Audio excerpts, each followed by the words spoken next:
The first time I laid eyes on the dying Earth, I couldn't help but shudder at the bleak landscape that stretched out before me.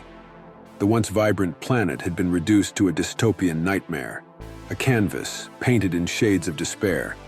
Skyscrapers that could once touch the heavens now stood as crumbling shells, their shattered windows reflecting the desolation that consumed everything.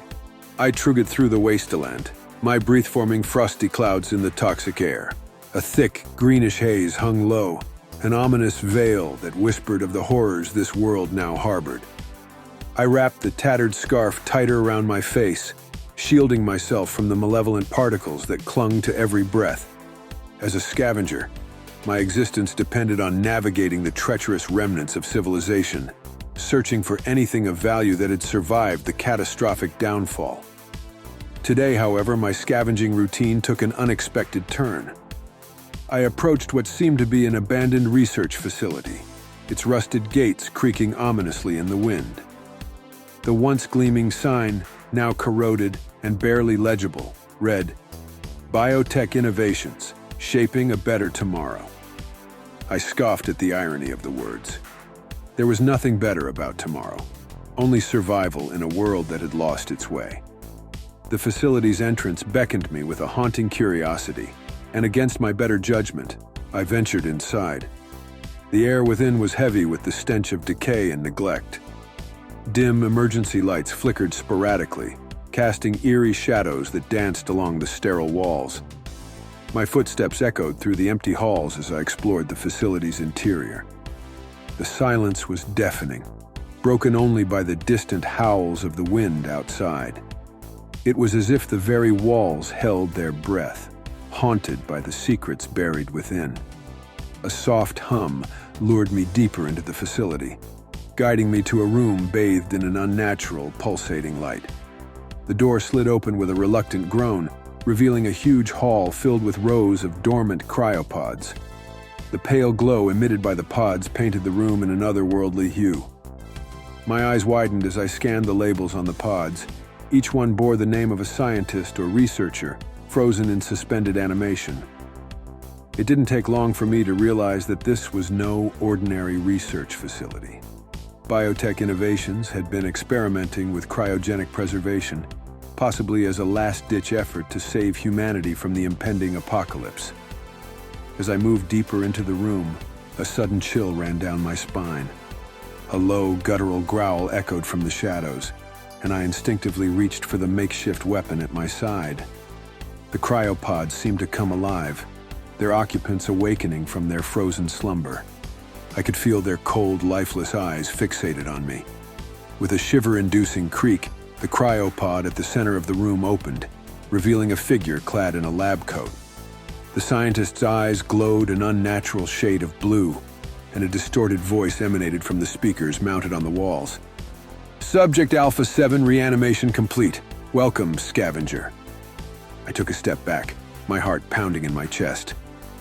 The scientist, now fully conscious, emerged from the pod, his movements mechanical and devoid of any human warmth. He extended a metallic hand toward me, and I hesitated before reluctantly shaking it.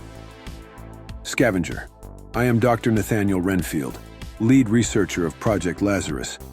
Our world is on the brink of extinction, and you are our last hope." I narrowed my eyes, suspicion seeping into my every pore. "What are you talking about, Renfield? What's Project Lazarus?"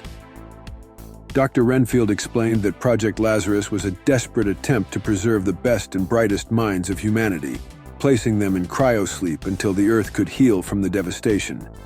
The catch, however, was that the planet's rejuvenation required a catalyst, a unique energy source that could only be obtained through a perilous journey to the heart of the dystopian wasteland. As the reality of the situation sank in, I found myself reluctantly agreeing to aid Dr. Renfield in his quest. The fate of humanity rested on my shoulders, and the burden was as heavy as the toxic air I breathed. Armed with a map and a sense of impending doom, we embarked on a journey that led us through the decaying remnants of once thriving cities. The mutated creatures that now roamed the desolate landscape were relentless in their pursuit, their grotesque forms a testament to the irreversible damage inflicted upon the planet. The journey was a harrowing ordeal, and I often questioned the morality of our mission. Were we truly saving humanity, or were we meddling with forces beyond our control? Dr. Renfield, with his cold, unyielding determination, provided no comfort or reassurance.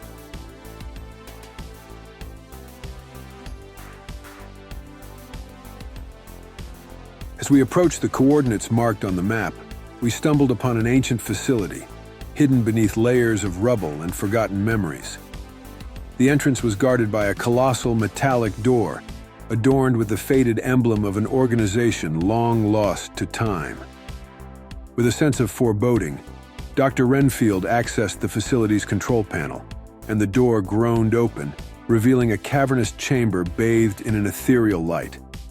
At the center of the room lay an otherworldly artifact, a pulsating orb that seemed to defy the laws of nature.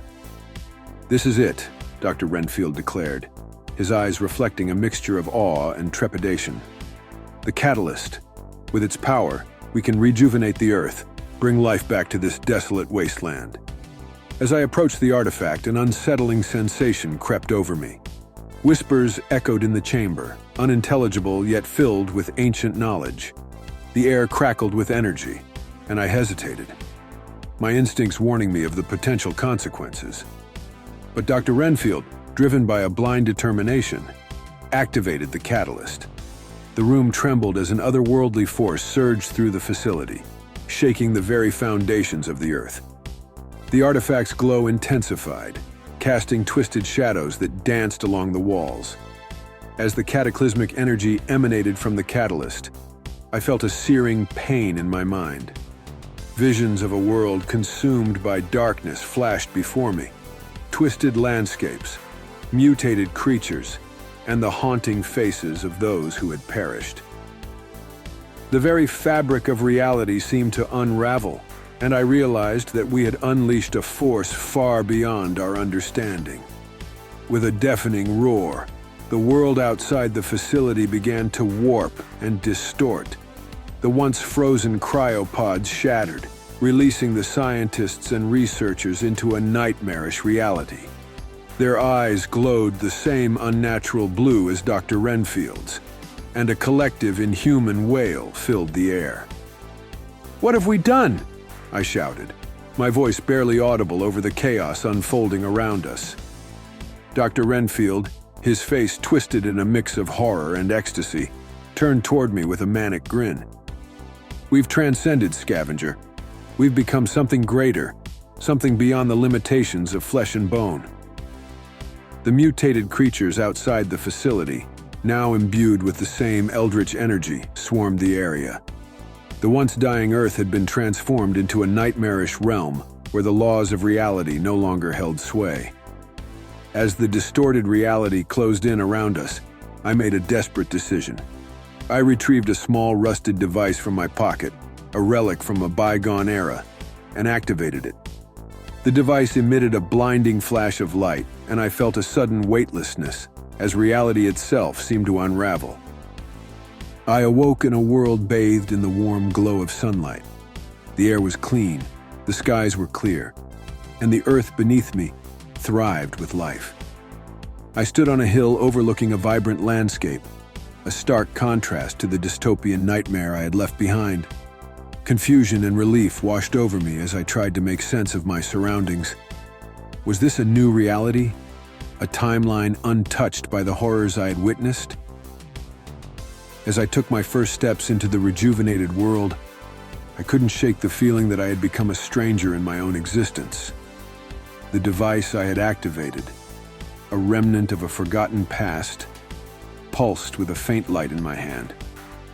I realized that I had become a traveler between worlds, a witness to the consequences of humanity's arrogance and the power we wielded without understanding. The once dying Earth, now reborn, stretched out before me, an unknown future, filled with the promise of redemption and the lingering shadows of a dystopian past.